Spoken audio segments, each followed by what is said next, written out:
what sets Japanese food as elite in Japan? Like, what was it specific that made it elite? Because Japanese food in general, I think is top tier. Yeah, and then I will say this before in my food rankings, I don't think Japanese food was ever like in my top 3. I would always say like Thai, Chinese, and then maybe like Korean or Italian. I like Italian or Greek food be like my third interchangeable. But oh my, like goodness, like there was these, they have like what are they called? Rice bowls. Jesse knows me. I don't eat rice like that. I don't eat rice bowls like that.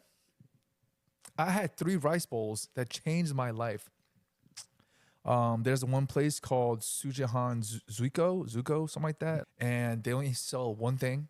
It's a pork cutlet with rice and eggs. Fire. Like, it's amazing. You get to line up for it, which is was a normality in Japan.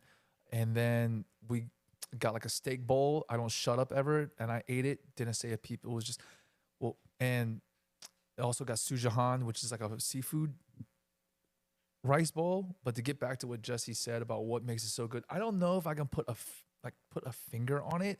It just feels like nothing is out of balance. Like the least good thing I had, or like the least tantalizing thing I had, was something that was really hyped up on TikTok.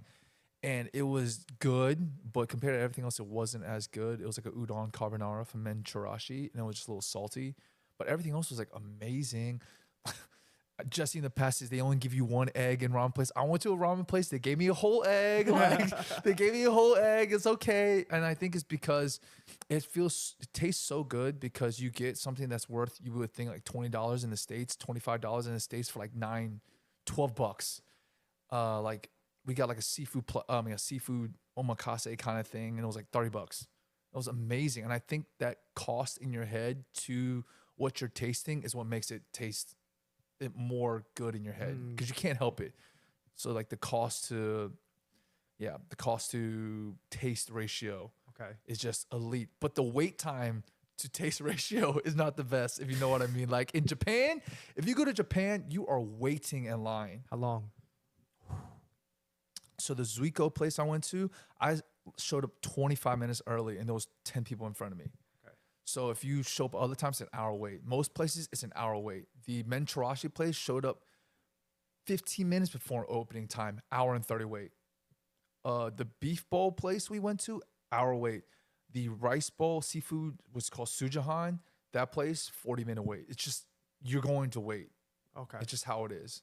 Does Japan have like reservation apps where you can reserve your spot and then go and like, you know what I'm talking about? Like, Yes. like reserve your spot ahead of time, and then that way your travel time there kind of kills your wait time? Yes. To a degree, they do have it, but it's through an app called Tabalog.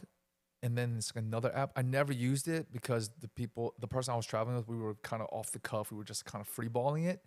But if you were more set in stone, I would say you definitely could. But to be honest, I think that here's my food tip in Japan.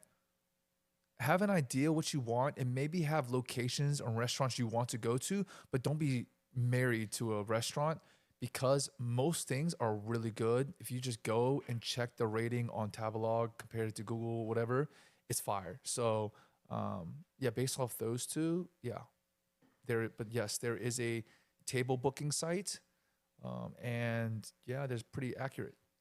Okay.